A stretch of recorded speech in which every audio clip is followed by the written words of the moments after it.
హైదరాబాద్ లో వీధి కుక్కల్ని పట్టుకోవడానికి వచ్చిన మున్సిపల్ సిబ్బందిని కొంతమంది డాగ్ లవర్స్ అడ్డుకున్నారు. పిల్లల్ని కుక్కలు కరిస్తే అది తల్లిదండ్రుల తప్పని చెప్పి సర్టిఫికెట్ ఇస్తున్నారు. కుక్క కరిస్తే వచ్చే రేబిస్ వ్యాధికి ప్రపంచంలో ఎక్కడా కూడా మందు లేదు. ఒక్కసారి సిమ్టమ్స్ బయటపడ్డాయా ఆ మనిషి కుక్కలా అరుస్తూ నీళ్లకి భయపడుతూ నరకం అనుభవిస్తూ ప్రాణాలు వదలాలి. రీసెంట్ గా ఎన్నో ఎగ్జాంపుల్స్ చూసాం. 2025 లో ఢిల్లీలో ఒక 6 years అమ్మాయి రేబిస్ వ్యాధికి గురై ప్రాణాలు వదిలింది. ఆ తర్వాత నేషనల్ మీడియాలో ఒక కథనం పబ్లిష్ అయితే అది చూసిన సుప్రీంకోర్టు న్యాయమూర్తులు ఎలాంటి అధికారిక పిటిషన్ లేకుండా సుమోటోగా ఈ విషయాన్ని తీసుకుని చర్యలు ప్రారంభించారు. Schools, hospitals, kids play area, bus stands, railway stations ఇలాంటి అన్ని చోట్ల నుంచి వీధి కుక్కల్ని తొలగించాలి అని చెప్పి సుప్రీంకోర్టు తీర్పిచ్చింది. ఎక్కడా కూడా కుక్కల్ని హింసించమని చెప్పలేదు. చాలా వాటికి స్టెరిలైజ్ చేసి సురక్షిత ప్రాంతాలకి తరలిస్తున్నారు. రేబిస్ ఉన్న ప్రమాదకరంగా మారిన కుక్కలకి మాత్రమే వెటర్నరీ నిపుణుల అసెస్మెంట్ తర్వాత సుప్రీంకోర్టే స్వయంగా యూథనేషియాకి అనుమతిచ్చింది. దేశవ్యాప్తంగా 60 million plus వీధి కుక్కలు ఉన్నాయి. కానీ స్టెరిలైజేషన్ సెంటర్స్ 76 మాత్రమే ఉన్నాయి. సమస్య పరిష్కారం కావట్లేదని కోర్టు కూడా అర్థమైంది. అందుకే కఠినాదేశాలు. కోర్టు చెప్పినట్టు రేబిస్ ఉన్న దూకుడు స్వభావం ఉన్న కుక్కలకి ప్రయారిటీ ఇవ్వాలి.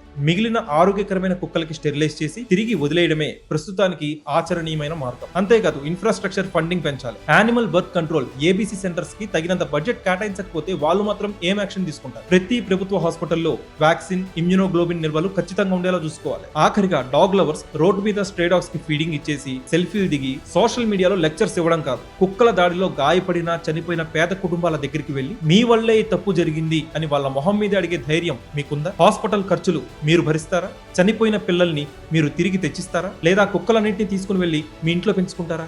అలాంటివేం చేయరు.